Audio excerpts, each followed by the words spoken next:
Okay, yeah, I will start. I'm really, really excited to talk about this.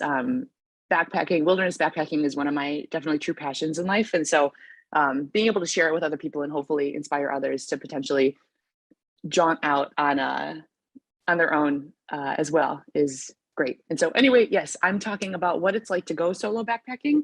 I'm going to try to balance this talk in between being somewhat kind of philosophical and reflective and part actually logistical and talking about the actual tangible things of what it takes to go on a solo backpacking wilderness trip. And so to preface a little bit of philosophy around this, we are born alone and we die alone. And unfortunately, we can't take anyone with us on either of those events. And in between those two events, though, we, especially in this modern world, we're so hyper connected and the world is really noisy. And I found that there's not actually a lot of opportunities to truly just sit in silence with yourself when all of those external inputs and distractions are stripped away. And so I challenge you to ask yourself of who would you be without the busyness of being on the internet or being on social media or connecting with friends or doing work. And if all of those inputs are stripped away, like what would populate your time and your mind? And so I found that especially solo backpacking is a great avenue to be able to explore that more deeply. And in terms of what got me interested in this, I am fortunate enough to have grown up in a pretty outdoorsy family. And my mom took us camping every summer, and um, we did a ski trip every winter. And so, especially for a Midwest family, it was pretty quote unquote outdoorsy. And then in high school, I remember being very drawn to the we were studying transcendentalism as one of the literary eras, and this is where Ralph Waldo Emerson and Henry David Thoreau was talking a lot about self-sufficiency and going out on your own and being more self-reliant and being out in nature. And I felt very inspired. And all the other teenagers in my class were like, what the hell is wrong with this girl? Like, why does she want to go live in the wilderness by herself? But yeah, maybe it's genetic. And so that planted a seed. And then when I was in college, I transferred from Illinois to a tiny liberal arts school on the North Shore of Lake Tahoe, and they had outdoor courses. And so I took an intro skills outdoor course and learned how to backpack, learned how to sea kayak, learned rock climbing, and basically got exposed into this world where it's great and fun physically, but it's also such a great way to learn more about yourself, develop self-awareness, build confidence. And so that's what really made me fall in love with the outdoors. And did one group backpacking trip that winter. We had all our gear in our backpacks and packed, stoves and food and first aid gear and all that stuff. But we did end up sleeping in one of the backcountry ski cabins out there. And so that was the only 3-day experience before I, to all of my friends and family's fear, decided to do my first solo trip right after that. And so that was, again, kind of the conduit into it. In terms of why you should listen to me about this topic, maybe you shouldn't. I'll leave that up to you. But in terms of experience on solo backpacking, as I just mentioned, in 2015, my sophomore year of college, I did a 165-mile solo trip, 13 days around Lake Tahoe on a trail called the Tahoe Rim Trail. And then in 2016, a year later, I did about a 50-mile trip, 4 days on the Grand Canyon of the Tuolumne in Yosemite High Country. Absolutely beautiful, really remote. It's crazy how many people end up down in the valley, but don't venture out into the high country. And that was also solo. And then in 2018, I did an 160-mile trip, which was 10 days on the Collegiate Peaks Loop in Colorado, which is central Colorado, a lot of 14ers out there. And so that was the most recent trip. And even just writing up this document, it's been a few years since I've done a long solo trip, and I'm really excited to hopefully do one again soon. So what's the draw of going solo versus going with other people or not going at all? I found that I think the way that I frame it is when people think about connection, we automatically think about social connection, of connecting with other human beings. And I found that I will be the first to sing praises about the beauty of connecting with other people. And I do think that humans are inherently social and it's a beautiful thing, but I don't think we get a lot of a chance to just connect with ourselves. And the way that I frame it is when we are sharing an experience with somebody else, you're kind of looking towards each other in an environment. But if you're not with someone else and you're just alone in an experience, you're really looking outwards toward the world and you're looking inwards towards yourself. And so it's kind of like a different plane of an experience. And I've definitely found that of it is easier to have someone with you when you're traveling or when you're backpacking, or even when you're, out at a bar. If you're alone, you're in your own head and you're thinking about things, and it's challenging. And so I do think that it's a worthwhile challenge to go through, is to just be comfortable with sharing an experience strictly with yourself, and being able to look inward and reflect and get comfortable with that, and sit with your own thoughts too. I mean, a lot of us with the busyness of everyday life, we don't have the time to really just spend extended periods of time being in our own head and really understanding ourselves. It can be kind of scary. And so I found this one quote that when I was trying to do research for this presentation about other people that have gone solo backpacking. And this guy wrote, I felt okay being alone. I felt like I could enjoy an activity without needing external verbal validation to let me know that it was worth enjoying. And even if I had only started the trip to prove to myself that I could do the dang thing alone, it didn't change the fact that I was doing it and I was liking it. And that really resonated with me, as I think we oftentimes look for external validation from others of, like, is this fun? Are you also enjoying it? And to be able to just say, I want to do this, and I don't care what other people think of me. I don't care how other people perceive it. And it's a really empowering experience. And so I think a lot of people have that experience when they go out alone.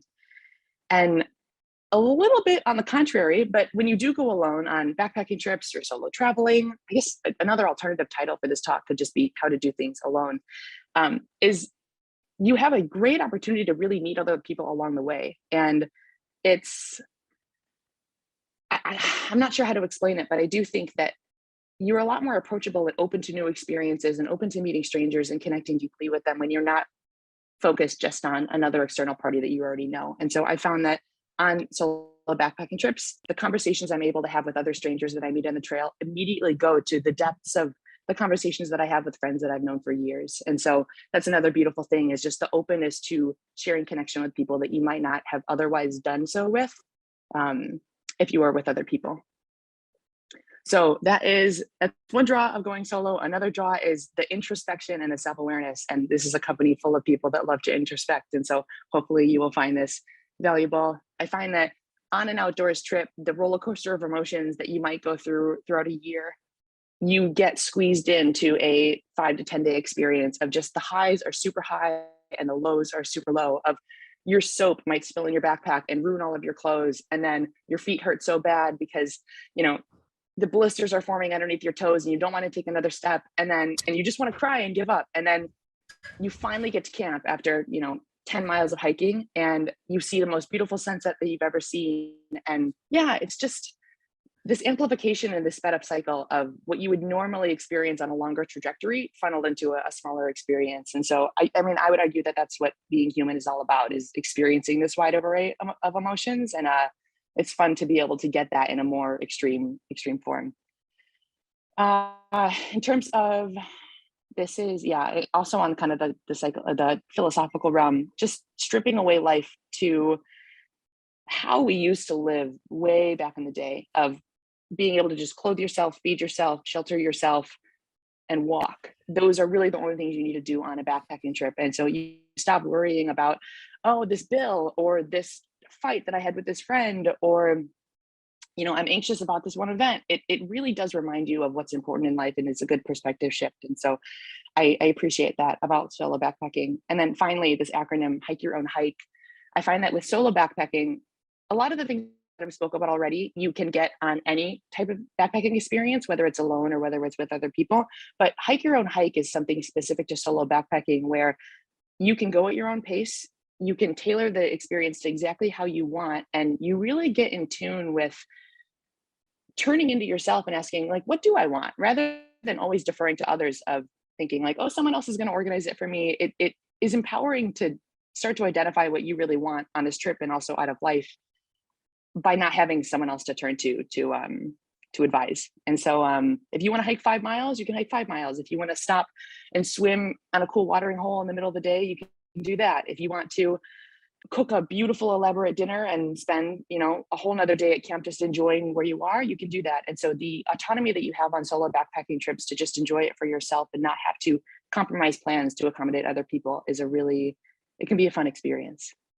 Okay, so that's the philosophical stuff. Thank you for entertaining me with that. The logistical, this is more so of people that are interested in maybe trying this out themselves. I'll go through kind of a brief of what each day looks like, and then go from there. But before that, when you're planning a trip, you obviously want to ask yourself, how much mileage do I want to do a day? What am I physically capable of doing? How much elevation is happening each day? And once you sort out a lot of those navigation logistical things, then the actual day-to-day looks pretty consistent. And so this is specific to me. It might be different for someone else that has a different style of backpacking. But for me, I enjoy rising with the sun, usually getting up around like 6 or 7 a.m. And then the hardest part of the day is peeling yourself out of your sleeping bag when it's 40 degrees outside and you're warm and toasty in your tent. But you get up and you cook breakfast with some sort of portable stove. It's usually like an isobutane portable gas canister, and then you screw your stove on top of it and boil water, make oatmeal. Trying to think of other common breakfasts. Some people choose not to cook in the morning and they'll just eat a Cliff Bar or maybe something more levels friendly nowadays. But breakfast, hygiene, so brush your teeth, brush your hair, wash your face, pack up your backpack, make sure that you leave things that you'll need throughout the day accessible. And so if you're in bear country, you'll want to pack all of your food back in the bear can, but leaving out lunch, leaving out snacks, leaving out rain gear, so you'll be able to easily access those things throughout the day without having to unload your bear can and find, the energy bar that's buried at the bottom of it. That's something to keep in mind. I always want to change into my hiking clothes before getting started, even if it's really cold during the day. A lot of hikers say, start cold, and once you start moving, you'll warm up. And then all you do is walk. And so I find that like backpacking is a pretty intimidating sport, maybe it could be called, but it is simple and it's pretty primal. And I find that even on the really hard days when, like I said before, your toes are aching, you've got blisters, the only thing you need to keep in mind is just one step in front of the other. And so stripped down, it is a pretty simple, intuitive activity that our ancestors all did. And so all you do is walk all day. And in terms of breaks, the way that I framed it before is usually I'll hike for about 2 miles and then take a break, and then, sit down, take off my pack, maybe have a snack, drink some water. And then when I first started backpacking, I was doing about 8 to 15 miles a day, maybe. And now with more experience, I usually do around 15 to 20 miles a day. And so what that might look like over the course of a day is starting when the sun rises and then taking plenty of breaks throughout the day, taking lunch where you really take off your boots, maybe soak your feet in some water if there's a stream nearby, take a long rest, and then continue hiking and probably roll into camp around 4 or 5 p.m. And that's what a usual day would look like for me. And for lunch, some people choose to fully pull out the stove gear and cook a nice lunch. Usually I'll just bring tortillas, peanut butter. I haven't gone on a backpacking trip since getting more into metabolic health, so I'd be interested to see what my dietary regime looks like nowadays, but I will report back on that. But yeah, still free lunch, check up on your body, make sure that you don't have any blisters, address any hot spots. A lot of people take a lot of ibuprofen on the trail to mitigate some of the pain because it is a really taxing activity.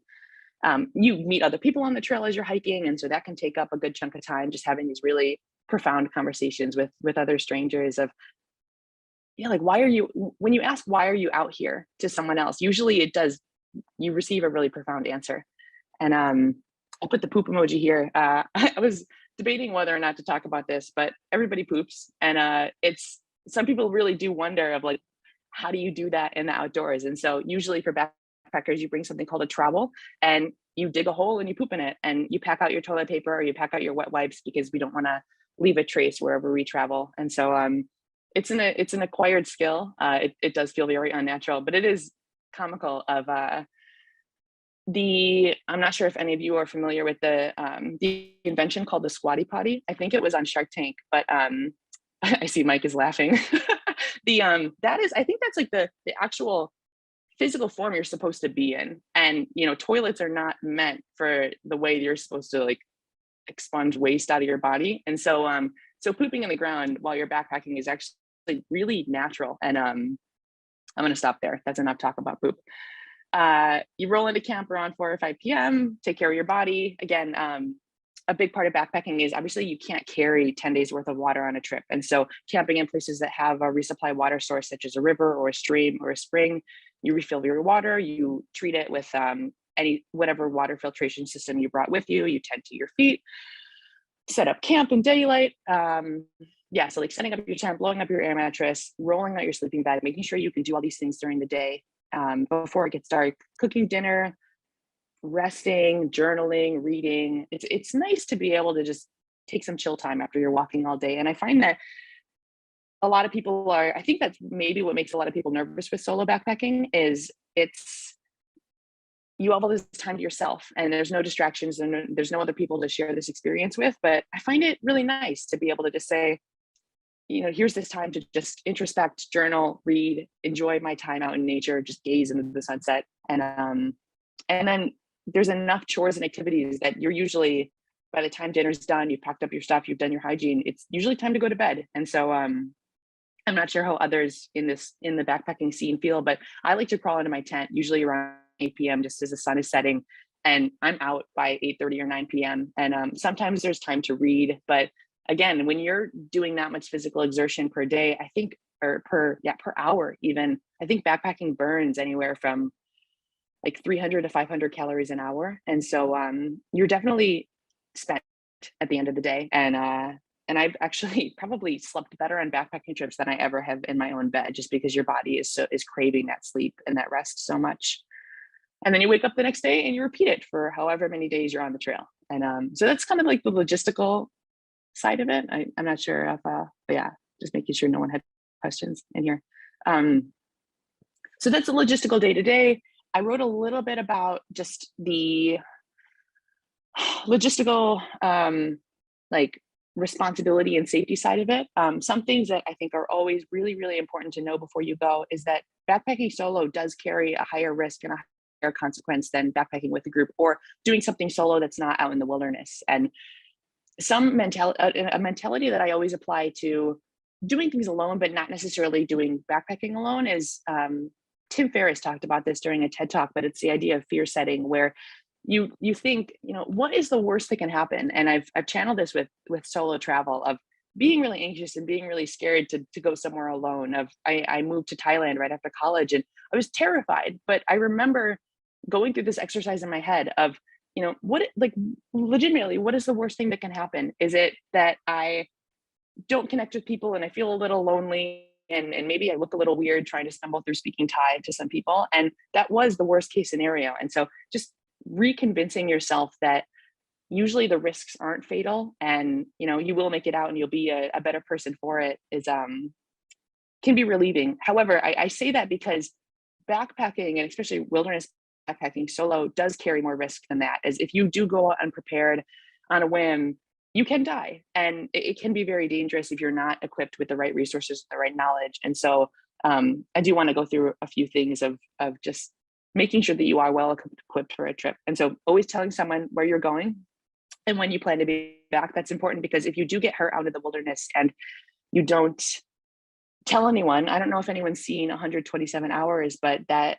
does happen, where some really independent person goes out, they get hurt, they get stuck, they get injured, and no one knows that they're suffering out in the wilderness, on the brink of death. And a lot of people lost their lives because of that. And so knowing that if you do get hurt, knowing that at a certain point, there's going to be this expiration date of your mom or your dad or your friend is going to say, oh, so-and-so is not back, I'm going to call search and rescue, so that they can start a mission to be able to rescue this person from whatever, deep shit that they're in. And so that always telling someone where you're going. I find something that I've done and I recommend to others that are first getting into backpacking is stay on the beaten path. And so find well-trafficked trails, find trails that there are a lot of, I'm not sure if this is the right word, but kind of escape path, where you're going to run into a town or a highway crossing every couple of days. So then if something does go wrong, or even if you just decide like, this isn't for me and I don't want to be out here anymore, you're not 70 miles into the wilderness without an exit plan. And so finding somewhere that has easy exit routes in case you do run into trouble. Understanding your gear, understanding yourself, and understanding your environment, I think, are the three main components of safety in the wilderness. And so, like I said before, it's empowering as long as you do have the right resources. And so with gear, knowing how to use a water filter and set up your tent and use your stove and use first aid knowledge. So then if you do run into any issues on the trail, having the knowledge paired with the gear and making sure that the gear is tested is essential. And so setting up your tent in your living room before you go, and knowing how to light a stove, knowing how to unclog a stove if something does go wrong with it, knowing, I mean, even something as easy as just bringing duct tape and knowing how to repair a jacket or a piece of gear if it does fall apart on the trail. And so those things are important. Something that a lot of people do bring is something called a personal locator device or a spot beacon. And it's got GPS technology where if you do run into an emergency situation, you are able to dispatch your location to a nearby. I've never personally used them, but I think it does get dispatched to either the local search and rescue office or some emergency service. And so if you do get lost in the wilderness or injured, someone will know. Knowing your terrain. This is something that luckily it wasn't a fatal mistake, but knowing mileage, but not taking elevation into account. And so thinking I can do 15 miles a day, but not accounting for the fact that there was 3,000 to 4,000 feet of elevation gain per day will slow you down a lot. And so taking into account what are my physical limits and what does the terrain look like and how much am I able to advance per day is something to take into account before you go on the trip. Knowing how to read trail signage. And so these are just a few examples of what trail signs might look like. This was on the Tahoe Rim Trail, which coincides with the PCT on the west side. And then this is some of the signage for the Collegiate Peaks Loop. And then this is actually one of the Tahoe Rim trail markers, which are posted on trees along the way. And it's actually getting eaten by the tree because of how long it's been there. Knowing weather conditions for your trip, knowing what kind of wildlife you might see in the trail, being very bear aware and being smart with how you're traveling through the wilderness so then you don't attract unnecessary attention from wildlife. And then, like I said before, just really knowing your own physical limits before a trip. In terms of personal safety, what time am I at? 2:53.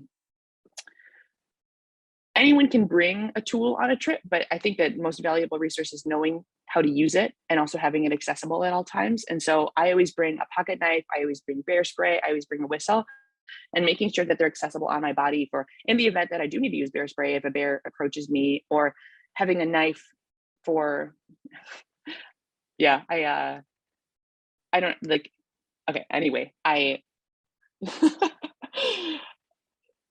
having the tools available to you so if something did happen badly, like knowing how to use them and knowing how to deploy them and having them accessible is really important.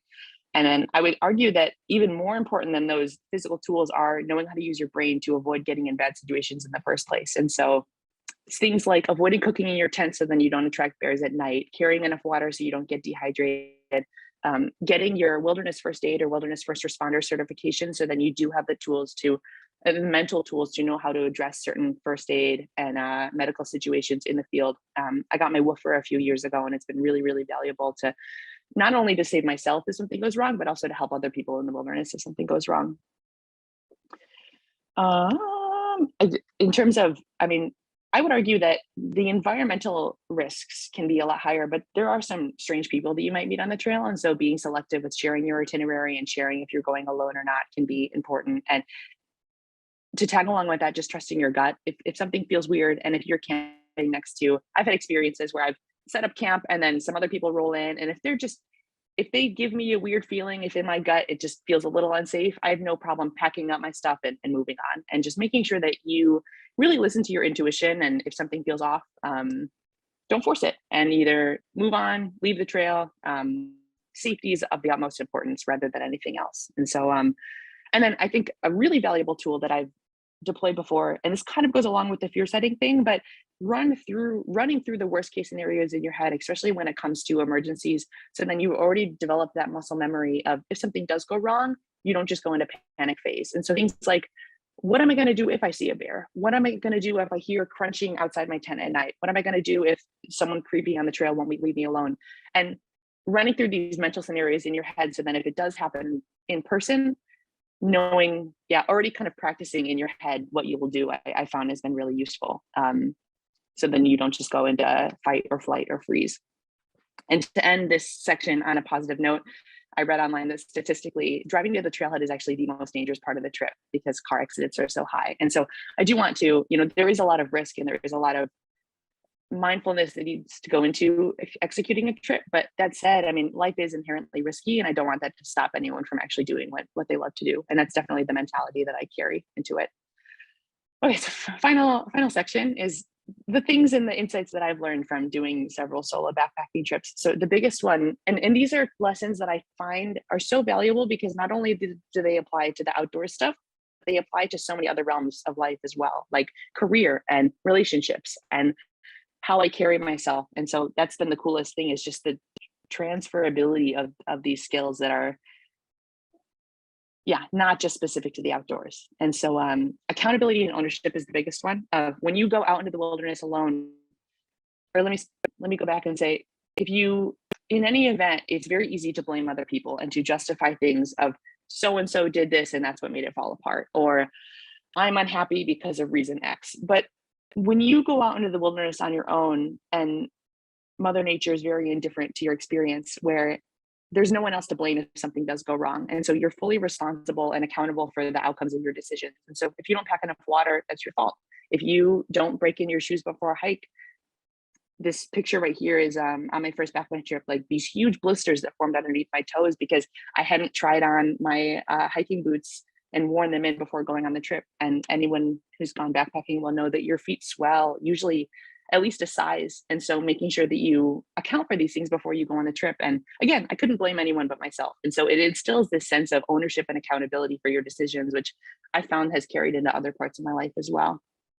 And a final thought to that is, we can't, like there is some places where you can control your circumstances, like with packing water or getting the right shoes. But even when you can't control the circumstances in the event of weather or just bad luck happening, still being able to control the reaction to your circumstances can be really powerful. And so I put a few quotes down here. I know I'm running out of time, so I won't read them through, but just the idea of, you can still control your attitude to things. And I think that's one of the most powerful things in life, is that, like, I don't want to suffer more than I need to. And being able to modulate my own attitude towards things can bring a lot more solace and happiness in life, when knowing that you still control your reactions to events in life.